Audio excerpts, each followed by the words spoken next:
Mi hija me acusó falsamente y me envió a prisión por 12 años. Fue entonces cuando dejé de verla como mi hija. Todavía recuerdo ese momento con una claridad que no se borra, como una cicatriz que arde incluso después de haber sanado. Hay recuerdos que el tiempo no desgasta, al contrario, los afila. Ese fue uno de ellos. Estábamos en la sala de nuestra casa, la casa de 2 pisos que había comprado después de décadas de trabajo en la fábrica textil. Turnos dobles, fines de semana perdidos, cumpleaños celebrados tarde. Cada pared de ese lugar estaba hecha de sacrificio. No era solo una casa, era la prueba de que había hecho algo bien en esta vida. Yo estaba sentado en mi sillón favorito, el de cuero marrón. Ese sillón había sido de mi padre. Cuando él murió, fue lo único que quise conservar. No por el valor, sino porque ahí me había sentado de chico a escuchar sus consejos. A veces pensaba que, si me quedaba quieto el tiempo suficiente, todavía podía escuchar su voz. Camila entró sin tocar. Tenía 19 años. Acababa de volver de la universidad para las vacaciones de verano. Alta, delgada, segura de sí misma. Ya no era la niña que se escondía detrás de mis piernas cuando tenía miedo. Detrás de ella entró su novio, Sebastián. Nunca me gustó ese chico, no por algo concreto. Era más bien una sensación, esa incomodidad que uno aprende a no ignorar cuando ya vivió lo suficiente. Sebastián tenía esa sonrisa ensayada, esa mirada que parecía evaluar todo como si fuera una oportunidad. Se paró cerca de la puerta, cruzó los brazos y no dijo nada. Papá, tenemos que hablar, dijo Camila. Su voz era firme, demasiado firme. No era la voz de alguien que quiere conversar, sino la de alguien que ya tomó una decisión. Claro, hija, respondí, dejando el periódico sobre la mesa. Decime. Desde la cocina llegaba el aroma del estofado que Teresa estaba preparando. Ese olor me hizo sonreír por reflejo. Era uno de esos momentos normales, insignificantes, de esos que después se vuelven insoportables de recordar. Camila no se sentó. Se quedó de pie, mirándome desde arriba. Necesito que me transfiera $50,000. Así. Sin rodeos. Sin contexto. Sin vergüenza. Me quedé mirándola, seguro de haber escuchado mal. ¿Cómo dijiste? 50,000, repitió. Es para un proyecto de inversión que Sebastián y yo estamos planeando. Giré lentamente la cabeza hacia Sebastián. Él evitó mi mirada. $50,000. Era prácticamente todo lo que tenía ahorrado para mi jubilación. 30 años levantándome de madrugada, respirando polvo textil, soportando supervisores mediocres, todo para tener algo de tranquilidad al final. Para no ser una carga. Para envejecer con dignidad. Camila, eso es muchísimo dinero, dije con cuidado. Necesito saber más. ¿Qué proyecto? ¿Tienen un plan? ¿Algo por escrito? Su expresión cambió. Fue sutil, pero la vi. La paciencia se le evaporó. ¿No confías en mí? Me interrumpió. Soy tu hija, papá. Siempre decís que harías cualquier cosa por mí. Y lo haría, respondí, pero esto no es cualquier cosa. Es todo lo que tengo. Déjame verlo con calma. Hablemos, busquemos asesoramiento. Olvídalo, me cortó, girando sobre sus talones. Ya sabía que no podía contar con vos. Nunca creíste en mí. Sebastián la siguió sin decir una palabra. Antes de salir, me lanzó una mirada que no supe interpretar en ese momento, pero que después entendería demasiado bien. Esa noche, Teresa se sentó conmigo en la mesa de la cocina. Rodrigo, me dijo, Camila está dolida. Tal vez podrías confiar un poco más en ella. Es demasiado dinero, respondí. Algo no me cierra. Teresa suspiró. Es nuestra hija. Y tenía razón. Yo quería creer. Quería pensar que era solo una discusión normal, una diferencia generacional. No sabía que ese no iba a destruir mi vida. 2 semanas después, a las 6 de la mañana, golpearon la puerta. No fue un golpe normal. Fue seco, autoritario. Cuando abrí, había 4 policías con chalecos antibalas y armas desenfundadas. ¿Rodrigo Méndez? Preguntó uno. Sí, soy yo. ¿Qué pasa? No respondió. Me esposaron ahí mismo. Desde la escalera, Teresa gritó mi nombre. Los vecinos se asomaron. Algunos grababan con el celular. Yo no entendía nada. Está arrestado por abuso menor, dijo el oficial mientras me empujaban hacia el patrullero. El mundo se detuvo. ¿Qué? Alcancé a decir. Eso es imposible. Tiene que haber un error. Su hija presentó la denuncia anoche. Sentí que el aire me abandonaba los pulmones. Camila, mi hija, la niña a la que le había enseñado a andar en bicicleta. La que se dormía sobre mi pecho cuando tenía pesadillas. La que yo había defendido de todo. No entendía nada. Y mientras el patrullero arrancaba, con Teresa llorando en la puerta, todavía creía que todo se aclararía. No sabía que ese era el último día de mi vida como la conocía. Existe una idea muy cómoda que mucha gente repite sin pensar demasiado. Si sos inocente, la verdad siempre sale a la luz. No es cierto. La verdad no camina sola. A veces queda enterrada bajo versiones mejor contadas, y nadie se molesta en desenterrarla. La primera noche en la comisaría fue irreal. Me encerraron en una celda fría, con paredes húmedas y un olor pesado que parecía meterse en los huesos. Yo seguía convencido de que todo se trataba de un error absurdo, una confusión que se resolvería en cuestión de horas. Mi hija debe estar confundida, le dije al oficial que tomó mi declaración. Yo jamás le haría daño. Nunca. No me respondió. Solo escribió. Al día siguiente apareció el abogado de oficio. Era joven, con ojeras profundas y una expresión cansada, como si ya hubiera escuchado demasiadas historias parecidas. Rodrigo, me dijo, tu hija declaró que abusaste de ella durante varios años. Dice que empezó cuando tenía 13. Sentí que el estómago se me cerraba. Eso no tiene sentido, respondí. Vivía con mi esposa. Nunca estuve a solas con ella de esa manera. Jamás. El abogado bajó la mirada. No hay pruebas físicas, admitió, pero su testimonio es considerado suficiente en este tipo de casos. En este tipo de casos. Como si mi vida fuera solo un expediente más. En la audiencia preliminar la vi por primera vez desde la discusión. Camila estaba sentada del lado de la fiscalía, tomada del brazo de Sebastián. Lloraba, o al menos eso parecía. Quise hablarle. Decir su nombre. Preguntarle qué estaba pasando. El juez me ordenó silencio. La fiscal habló largo y tendido.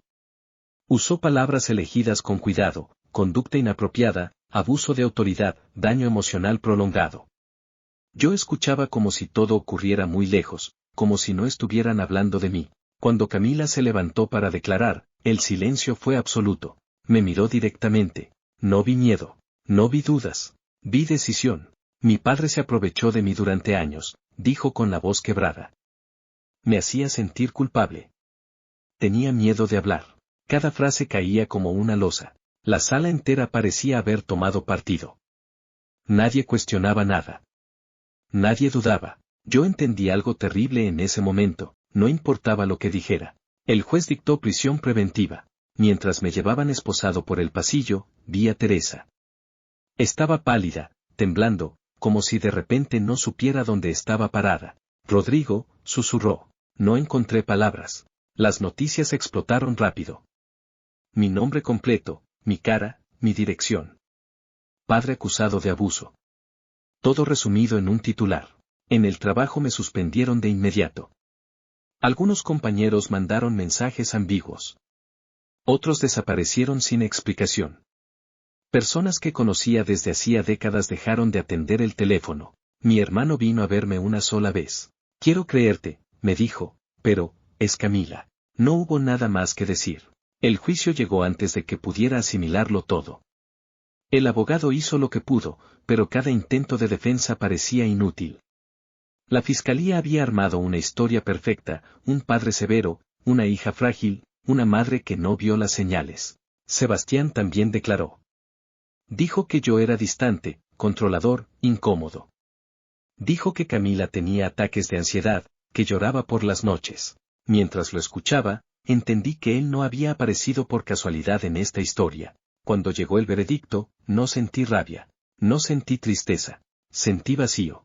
Culpable. 12 años de prisión. Escuché a Teresa llorar. Vi a Camila abrazarse a Sebastián.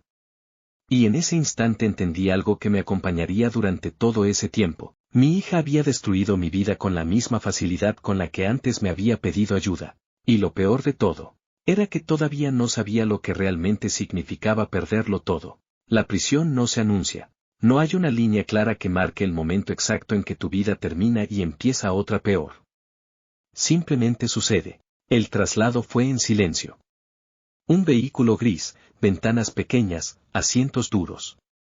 Íbamos varios hombres esposados, cada uno perdido en su propio miedo. Nadie hablaba. No hacía falta. El ruido del motor y el traqueteo del camino parecían suficientes para recordarnos dónde íbamos. Cuando el portón se cerró detrás de nosotros, sentí algo que nunca había sentido antes, la certeza de que ya no tenía control sobre nada. Nos hicieron bajar de uno en uno. Gritos de órdenes, miradas rápidas, empujones secos.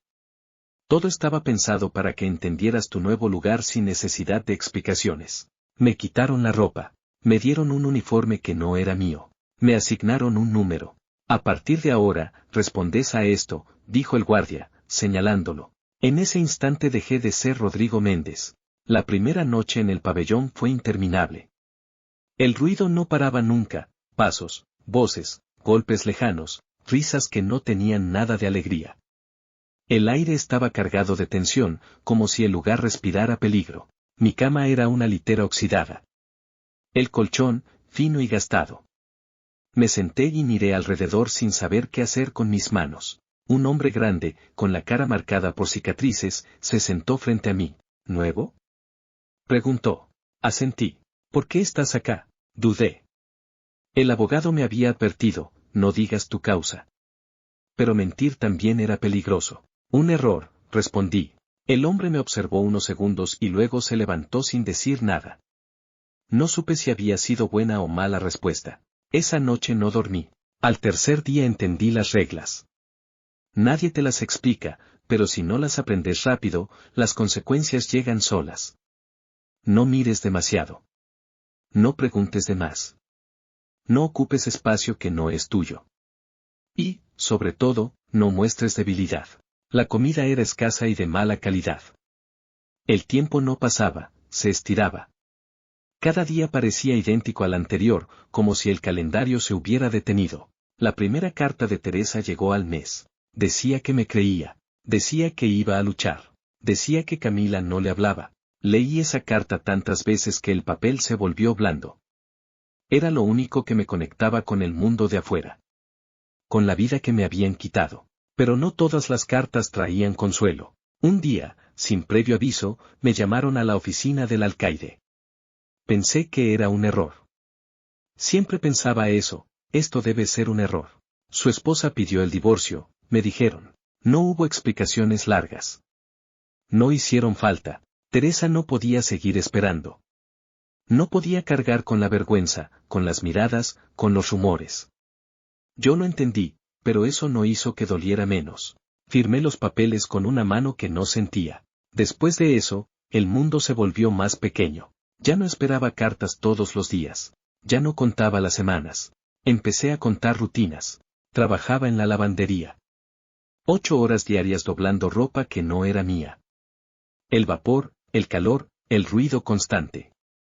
Era un trabajo duro, pero me mantenía ocupado.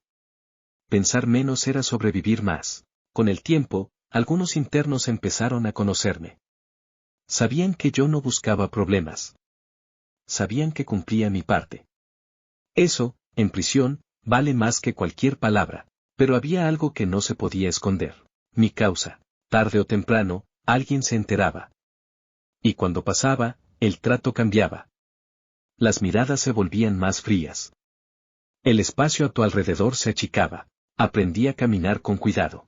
Aprendí a no reaccionar. Aprendí a tragarme palabras que en otro lugar jamás hubiera callado. Los años empezaron a pasar de una manera extraña. No como afuera, donde el tiempo avanza. Ahí adentro, el tiempo se acumula. Se apila sobre vos.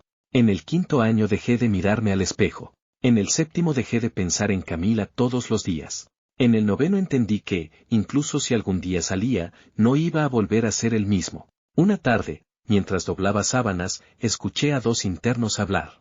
¿Escuchaste lo del tipo que salió después de 10 años? dijo uno. Resultó que era inocente. Me quedé quieto. Sí, respondió el otro. Nadie le devolvió nada. Esa frase se me quedó grabada. Nadie le devolvió nada. Ese día, por primera vez, no pensé en sobrevivir. Pensé en algo distinto. Pensé en la verdad. Y sin saberlo todavía, ese pensamiento fue el comienzo de todo lo que vendría después. Hay verdades que no llegan como una revelación. No caen del cielo ni vienen acompañadas de música dramática. A veces aparecen como un detalle mínimo, algo tan pequeño que casi lo ignorás, hasta que no podés dejar de pensarlo. En mi caso, fue una conversación que no estaba destinada a mí. Estaba en la lavandería, haciéndolo de siempre, separar, doblar, apilar. El ruido de las máquinas era constante, un zumbido que terminaba metiéndose en la cabeza. Dos internos hablaban detrás mío, creyendo que nadie escuchaba. Mi primo trabaja afuera, en una oficina legal, decía uno. Dice que hay casos que se caen años después, por una sola contradicción. ¿Contradicción de qué? De fechas, de lugares, de mensajes. A veces alguien miente mal, y el tiempo lo deja en evidencia. No dijeron más. No hacía falta. Esa noche no pude dormir. Me quedé mirando el techo, repasando cada recuerdo como si fuera una película vieja. Las discusiones con Camila. El pedido de dinero. La denuncia. El juicio. Algo no encajaba. Hasta ese momento, había sobrevivido aceptando una idea, esto pasó y no puedo cambiarlo. Pero esa charla plantó otra posibilidad, mucho más peligrosa para mi equilibrio mental. ¿Y si sí se podía? Empecé a observar más. A escuchar. A hacer preguntas pequeñas, inofensivas. En prisión, todo se mueve por rumores y favores. Y con los años, yo ya tenía algo de respeto ganado, no por fuerza, sino por constancia. Un interno mayor, al que todos llamaban el Vasco, me habló una tarde en el patio. Vos no sos de acá, me dijo. Se te nota. Nadie es de acá, respondí. Sonrió apenas. Algunos nacen para terminar acá. Otros, llegan empujados. No le contesté. Pero él siguió. Si de verdad sos inocente, no esperes que alguien venga a salvarte. Afuera, la gente se acostumbra rápido a tu ausencia. Esa frase me dolió más que cualquier golpe. A partir de ese día empecé a escribir. No cartas. Notas. Fechas. Recuerdos. Detalles que en el juicio habían pasado rápido, pero que ahora podía revisar sin presión. Recordé que Camila había dicho que los abusos ocurrían cuando Teresa trabajaba de noche. Teresa casi nunca trabajó de noche. Recordé que había hablado de ciertos lugares de la casa, que habían sido remodelados antes de las fechas que ella mencionó. Nada era una prueba, pero todo era una grieta. Conseguí acceso a la biblioteca. Empecé a leer sobre casos similares. Apelaciones tardías. Falsas acusaciones. Confesiones que aparecían cuando ya era tarde. No me ilusioné. Ilusionarse en prisión es peligroso. Pero por primera vez en años, dejé de pensar solo en aguantar. Pensé en resistir. Un día recibí una carta distinta. No era de Teresa. No era de un familiar. Era de un número desconocido. Rodrigo, no sé si deberías leer esto. Yo trabajé con Sebastián. Hay cosas que nunca conté. No sé si todavía importa. Leí esa frase una y otra vez. Sebastián. El nombre que durante años había evitado pensar. El papel me temblaba en las manos. No sabía si era una broma, una trampa o una casualidad cruel. Pero algo dentro mío, esa voz que había aprendido a escuchar tarde, me dijo que no lo ignorara. Respondí con cuidado. Sin acusar. Sin pedir nada. Solo escribí. Si hay algo que decir, todavía importa. Esa noche volví a mirar el techo del pabellón. Pero esta vez no pensé en cuánto tiempo me faltaba para salir. Pensé en cuánto tiempo llevaba a alguien sosteniendo una mentira. Y entendí que, tarde o temprano, las mentiras también se cansan. Tardaron semanas en responderme. En prisión, el tiempo no solo es lento, es impredecible. Cada día que pasaba sin noticias, yo me decía que tal vez había sido una broma cruel, una carta escrita por alguien que solo quería jugar con mis expectativas. Hasta que una mañana, el guardia pronunció mi nombre. Méndez, tenés correspondencia. El sobre era simple. Sin remitente. Letra prolija, contenida, como si quien escribía tuviera miedo incluso de la tinta. Rodrigo, no sé por dónde empezar. No quiero problemas. No quiero aparecer. Pero tampoco puedo seguir cargando con esto. El pulso se me aceleró. La persona contaba que había trabajado con Sebastián en una pequeña empresa de inversiones que había durado poco. Un proyecto que se había armado rápido, y se había caído más rápido todavía. Según la carta, Sebastián tenía deudas importantes y una necesidad constante de dinero. Nada de eso era ilegal, pero era revelador. La denuncia apareció poco después de que Sebastián se quedara sin opciones. Camila estaba desesperada. Yo los escuché discutir. Ella lloraba. Él insistía en que era la única salida, punto. Leí ese párrafo varias veces. La única salida. La carta no acusaba directamente a nadie. No hablaba de mentiras claras ni de planes escritos. Pero mostraba algo que nunca se había mencionado en el juicio, el contexto. La desesperación. Respondí con cuidado. Le pedí fechas, lugares, cualquier detalle que pudiera recordar. No sabía si esa persona volvería a escribir. No sabía si estaba arriesgando demasiado. Esa noche casi no dormí, no por esperanza, por miedo, miedo a ilusionarme. Miedo a descubrir que incluso con esa información, nada cambiaría. Las semanas siguientes fueron una mezcla extraña de rutina y tensión. Seguía trabajando, seguía comiendo, seguía sobreviviendo. Pero ahora cada día tenía una capa distinta, la sensación de estar caminando sobre algo frágil. La respuesta llegó 2 meses después. Había nombres. Había fechas. Había mensajes indirectos, frases recordadas. No era una confesión. Pero era mucho más de lo que había tenido en 12 años. Por primera vez, pensé en un abogado distinto, no uno de oficio, uno que eligiera el caso. Le escribí a mi hermano. Hacía años que no hablábamos. Le expliqué todo sin dramatizar, sin pedirle que creyera. Solo le pedí que escuchara. Tardó en responder. Cuando lo hizo, su mensaje fue breve. Si hay una mínima posibilidad, la voy a seguir. No supe si agradecer o llorar. El proceso fue lento. Cada documento tardaba meses. Cada consulta, semanas. Afuera, la vida seguía. Adentro, yo contaba pasos y días. Pero algo había cambiado. Ya no era solo un número. Ya no era solo alguien esperando el final de una condena. Estaba construyendo algo invisible, palabra por palabra, recuerdo por recuerdo. Un día, el abogado pidió revisar el expediente completo. Encontró contradicciones menores que nadie había cuestionado. Fechas que no coincidían del todo. Declaraciones que se habían aceptado sin demasiado análisis. Nada de eso gritaba inocente, pero todo susurraba duda. Y en un sistema que odia equivocarse, la duda es peligrosa. La última carta de esa persona desconocida terminó con una frase que todavía hoy recuerdo con claridad. Si esto sale a la luz, muchos van a quedar mal. Y no todos están dispuestos a aceptar eso. Esa noche entendí algo fundamental. Buscar la verdad no era solo una cuestión de justicia. Era una amenaza. Y no todos los que habían construido esa mentira iban a quedarse mirando cómo se caía. El silencio no es vacío. El silencio es presión acumulada. Durante años, mi vida había sido eso, días idénticos, palabras medidas, pensamientos guardados. Pero desde que el abogado empezó a mover el expediente, el silencio cambió de textura. Ya no era resignación. Era espera. Y la espera siempre anuncia algo. Una mañana me llamaron a la oficina legal del penal. El corazón me latía fuerte, pero aprendí a no mostrar nada.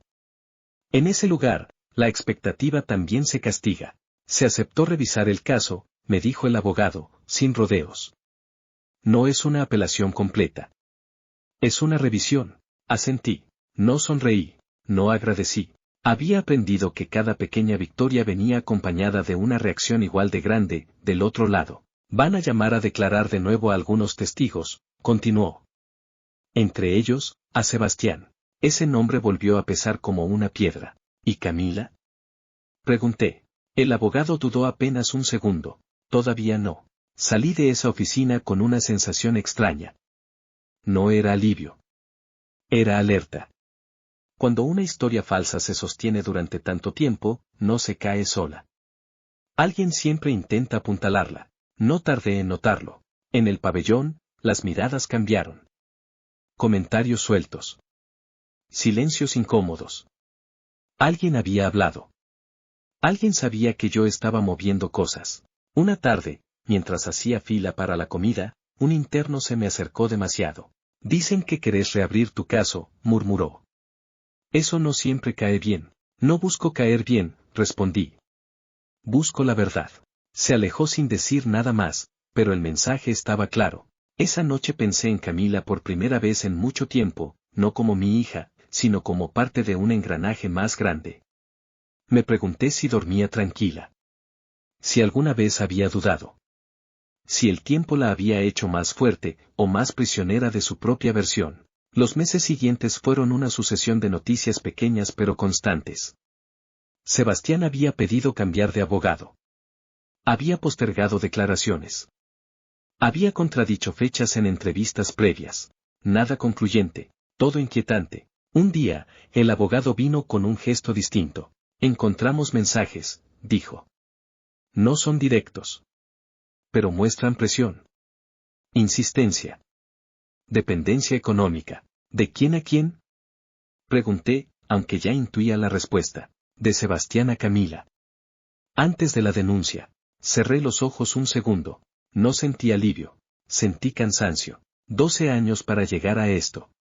12 años para que alguien mirara con atención lo que yo había dicho desde el primer día. Esto no garantiza nada, aclaró el abogado. Pero abre una puerta. Cuando se fue, me quedé sentado en la cama, mirando mis manos. Manos que habían envejecido doblando ropa ajena. Manos que habían firmado un divorcio sin poder mirar a los ojos a la mujer que amaba. Pensé en algo que el vasco me había dicho años atrás. Afuera, la gente se acostumbra rápido a tu ausencia. Tenía razón. Si esto salía mal, nadie iba a sorprenderse. Pero si salía bien, alguien iba a tener que explicar 12 años. Y no todos estaban preparados para hacerlo. Esa noche soñé algo distinto por primera vez en mucho tiempo. No soñé con libertad. No soñé con venganza. Soñé con una sala en silencio. Y alguien que, finalmente, no podía seguir hablando. Las mentiras grandes no se sostienen por convicción, sino por costumbre. Cuando una versión se repite lo suficiente, deja de necesitar pruebas. Se vuelve cómoda.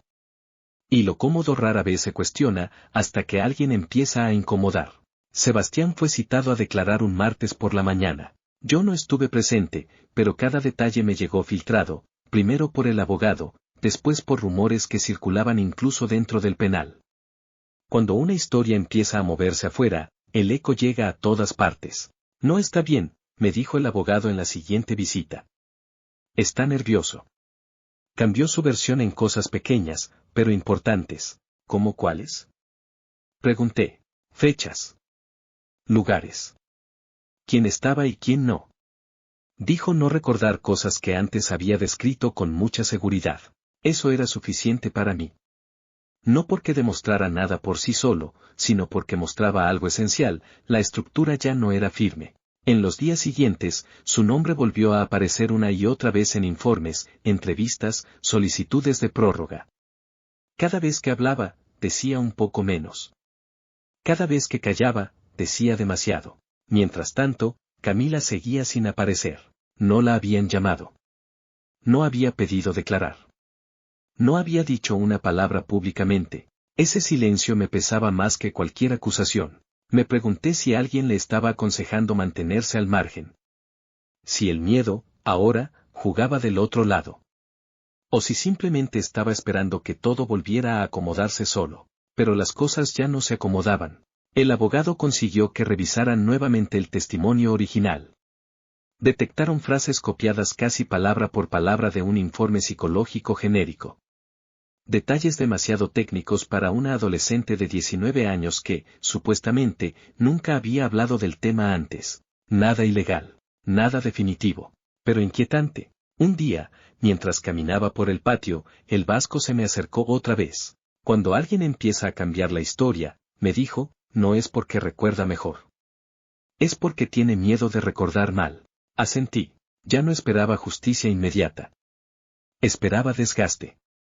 que el peso de sostener una versión falsa se volviera demasiado pesado. El abogado me informó que estaban considerando citar a Camila, no como acusada, como testigo nuevamente. Eso puede ser un punto de quiebre, me advirtió. Para bien o para mal. Esa noche no dormí. Pensé en la niña que había criado. En la joven que se había parado frente a un tribunal con la voz temblorosa. En la mujer que ahora evitaba hablar. No sabía si iba a decir la verdad.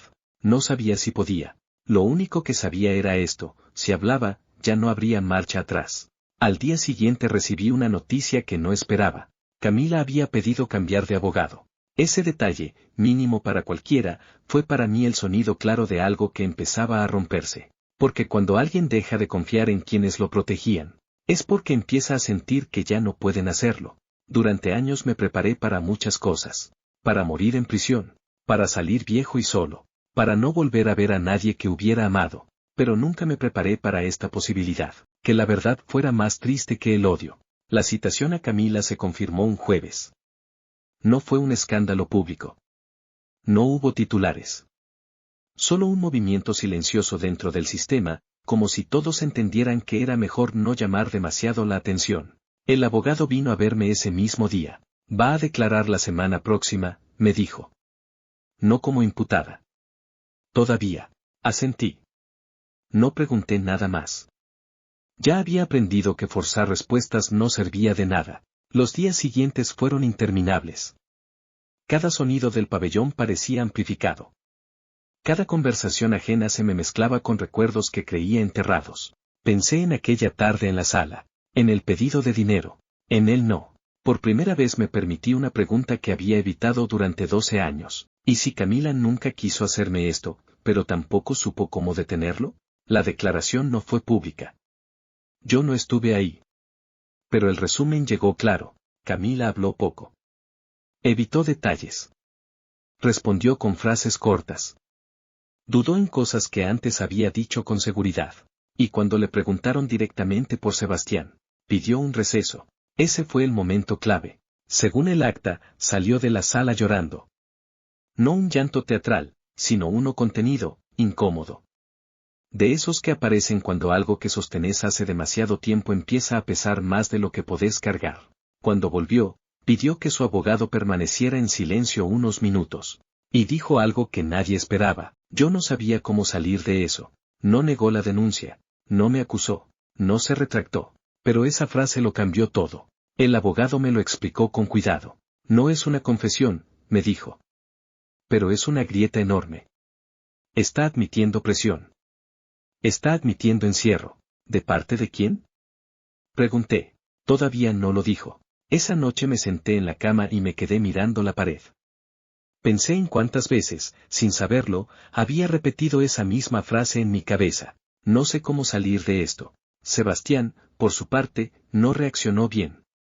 Canceló reuniones. Se negó a declarar nuevamente. Empezó a pedir plazos que ya no tenían sentido.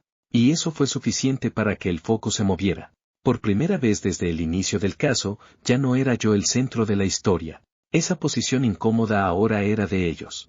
El abogado me dijo algo que todavía resuena en mi cabeza. Cuando una mentira se sostiene tanto tiempo, termina atrapando a todos los que la rodean. Incluso a quienes la dijeron primero. No sentí alivio. Sentí duelo. Duelo por una hija que ya no sabía si había perdido por maldad o por miedo. Y entendí que, pasara lo que pasara después, nunca iba a recuperar lo que había sido. Las historias falsas no caen porque alguien diga la verdad. Caen cuando ya no queda nadie dispuesto a sostenerlas. Después de la declaración de Camila, el ambiente cambió por completo. No de forma ruidosa, no con escándalos, sino con algo mucho más peligroso: atención. El caso empezó a mirarse de nuevo, esta vez sin la comodidad de una conclusión ya escrita. Sebastián fue citado otra vez. Esta vez no pudo evitarlo. Llegó con un abogado distinto al anterior. Más caro. Más agresivo. De esos que hablan mucho para que su cliente no tenga que hacerlo. Pero la presión ya no venía solo de las preguntas. Venía del contraste. De las versiones que ya no encajaban. Le mostraron mensajes, fechas, declaraciones previas. Al principio respondió con evasivas. Después con silencios largos. Y finalmente, con errores. Pequeños, casi imperceptibles. Pero suficientes. No recuerdo haber dicho eso, repitió varias veces. El problema era que sí lo había dicho. Estaba escrito. Estaba grabado. Según me contó el abogado, hubo un momento clave. Un detalle mínimo. Una fecha mal calculada que lo obligó a admitir que había hablado con Camila la noche anterior a la denuncia, algo que antes había negado. Ese dato no probaba nada por sí solo, pero destruía la distancia que había intentado construir. Días después, Sebastián pidió declarar de forma reservada.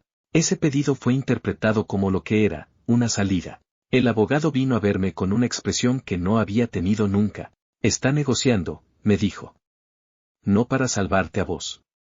Para salvarse él. No supe cómo sentirme con eso. Por un lado, era lo que habíamos estado esperando. Por otro, confirmaba algo doloroso, nadie hacía esto por justicia. Cada uno lo hacía por supervivencia. La negociación fue lenta. Discreta. Cargada de silencios incómodos. Sebastián no confesó todo. No necesitaba hacerlo. Solo necesitaba decir lo suficiente como para mover el eje. Admitió presión. Admitió influencia. Admitió miedo a quedar expuesto económicamente. Nunca dijo mentimos. Nunca dijo lo planeamos. Pero ya no hacía falta. Con esa declaración, el caso cambió de categoría. De cerrado, pasó a cuestionado. De intocable, pasó a incómodo. El abogado presentó un pedido formal de revisión completa. Y por primera vez en 12 años, alguien usó una palabra que yo no había escuchado desde el primer día. Posible error judicial. Esa frase me atravesó de una manera que no esperaba. No fue alegría. No fue alivio. Fue rabia contenida. 12 años para que alguien considerara la posibilidad de haberse equivocado. Esa noche no pude dormir. No pensé en salir. Pensé en todo lo que ya no estaba. En Teresa. En mi trabajo. En los cumpleaños perdidos. En el tiempo que nadie te devuelve. Pero también pensé en algo distinto. Si el sistema reconocía un error, alguien iba a tener que cargar con eso. Y esa carga nunca es liviana. Hay un punto en el que la verdad ya no puede ser ignorada. No porque alguien sea valiente, sino porque sostener la mentira se vuelve más costoso que admitir el error. El pedido de revisión completa fue aceptado. No con entusiasmo, con cautela. El sistema no celebra cuando se equivoca. Se protege. Y cada paso que dio a partir de ese momento fue lento, medido, casi temeroso. Me trasladaron a otro pabellón. No era un privilegio, pero sí una señal. Ya no era el condenado más. Era el caso en revisión. Esa etiqueta invisible cambiaba la forma en que te miraban, incluso dentro de la prisión. Algunos internos me evitaban. Otros me observaban con curiosidad. Pocos se acercaban. Ojalá te salga, me dijo uno. Pero no esperes disculpas. Tenía razón. El nuevo proceso fue exhaustivo. Volvieron a revisar declaraciones, peritajes, informes psicológicos. Lo que antes se había aceptado sin cuestionar ahora se examinaba con lupa. Y con esa lupa, empezaron a aparecer las omisiones. Detalles que no se habían investigado. Contradicciones que se habían pasado por alto. Conclusiones apresuradas. Camila fue citada otra vez. Esta vez, su declaración fue distinta. No negó todo. No acusó de nuevo. Habló de presión emocional. De dependencia. De miedo a quedarse sola. Dijo que en ese momento sentía que no tenía salida. No pronunció mi nombre con odio. Lo pronunció con vergüenza. Sebastián, por su parte, se limitó a confirmar lo ya dicho. No quiso profundizar. No hizo falta. Su versión ya no tenía el peso de antes. El informe final fue claro, aunque cuidadosamente redactado. No se puede sostener la condena con el grado de certeza requerido. Esa frase, tan técnica, tan fría, fue lo más cerca que estuvieron de decir, nos equivocamos. El día que me llamaron para notificarme la resolución, caminé por los pasillos con una calma extraña. No sentía euforia. No sentía alivio. Sentía miedo. Porque salir después de 12 años no es volver a la vida. Es empezar otra, con restos. El juez habló. El abogado escuchó. Yo firmé. La condena fue anulada. No absuelto. No reivindicado. Anulada. Esa diferencia importa. Porque significa que el sistema no te devuelve la dignidad. Solo te abre la puerta. Esa noche volví a la celda sabiendo que pronto ya no sería mía. Me senté en la cama, miré alrededor y pensé en todo lo que había aprendido en ese lugar. Aprendí a callar. Aprendí a esperar. Aprendí a vivir con la ausencia. Y entendí algo que me dolió más que la condena misma. La verdad no siempre llega a tiempo. Y cuando llega tarde, nunca viene sola. Salir de prisión no fue un momento épico. No hubo música. No hubo abrazos. Hubo una puerta que se abrió, y un silencio incómodo después. Un guardia me devolvió mis cosas, una billetera vieja, un reloj que ya no funcionaba, papeles amarillentos. Firmé sin mirar demasiado. Había firmado tantas veces que ya no sentía nada. Cuando crucé el portón, el aire me pareció distinto. Más liviano. Más frío. Como si mis pulmones no supieran todavía qué hacer con tanto espacio. Mi hermano me esperaba del otro lado. Más canoso. Más flaco. Nos miramos unos segundos sin saber cómo saludarnos. Vamos, dijo finalmente. El camino en auto fue silencioso. Yo miraba por la ventana, tratando de reconocer un mundo que había seguido girando sin mí. Carteles nuevos. Edificios distintos. Todo parecía familiar y ajeno al mismo tiempo. Teresa se mudó, me dijo de repente. Hace años. Asentí. Ya lo sabía. Igual dolió. Mi antigua casa ya no era mía. Viví los primeros meses en un departamento prestado. Pequeño. Silencioso. Demasiado silencioso. Dormía poco. Me despertaba sobresaltado. El ruido de un colectivo me hacía saltar. El sonido de una puerta cerrándose me devolvía al pabellón. La libertad no se siente como uno imagina. No al principio. Fui a buscar trabajo. Nadie me decía que no directamente. Solo me prometían llamar. Nunca llamaban. Mi nombre seguía en internet. La noticia de la condena. No la de la anulación. Eso también es parte del castigo. Un día recibí un mensaje de Camila. Solo decía, necesitamos hablar. Lo leí varias veces. No respondí de inmediato. No porque no supiera qué decir, sino porque sabía exactamente qué iba a sentir. Cuando finalmente acepté, nos encontramos en un lugar neutral. Un café pequeño, casi vacío. Camila estaba ahí. Más grande. Más cansada.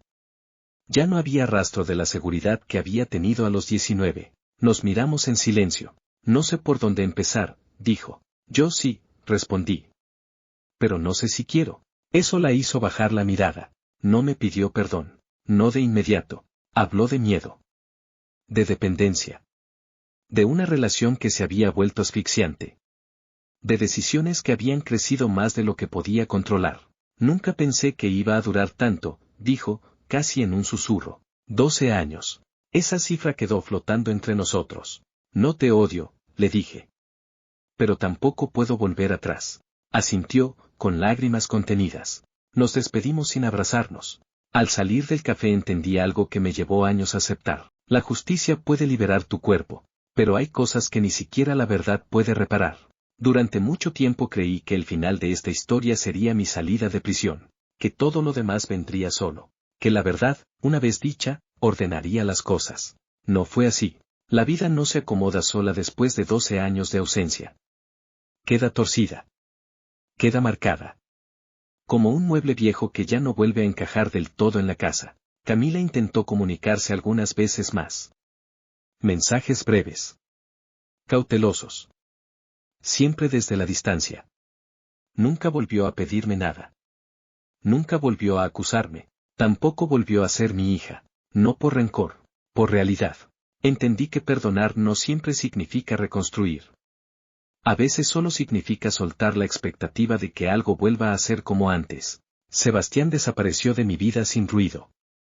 Su nombre apareció una vez más en un expediente menor, relacionado con problemas financieros. Nada grave. Nada comparable. El sistema no castiga igual a todos. Nunca vino a verme. Nunca habló públicamente. Nunca hizo falta. Su castigo fue vivir sabiendo que la verdad había quedado escrita, aunque no gritara. Yo seguí adelante como pude. Conseguí trabajo meses después. No el que tenía. No el que soñé. Uno distinto. Más simple. Más silencioso. Aprendí a no explicar demasiado mi pasado. La gente no sabe qué hacer con historias como esta. Algunas noches sigo despertándome antes del amanecer. El cuerpo recuerda antes que la mente. Pero ya no me levanto con miedo. Me levanto con memoria. No recuperé mi matrimonio. No recuperé mi juventud. No recuperé el tiempo. Pero recuperé algo que creí perdido para siempre, mi nombre. Hoy vivo con una calma distinta. No feliz. No triste. Real. Y entendí algo que quiero dejar claro para quien esté escuchando esto. La verdad no siempre gana rápido. A veces gana tarde. A veces gana sola. Y aún así, vale la pena buscarla. Porque aunque nadie te devuelva los años, hay algo peor que perder el tiempo, perderte a vos mismo. Si llegaste hasta acá, gracias por escuchar mi historia. No para generar lástima, sino para recordar que detrás de cada titular hay una vida entera. Vos podrías volver a ver de la misma manera a alguien que te hizo algo así, incluso si fue por miedo.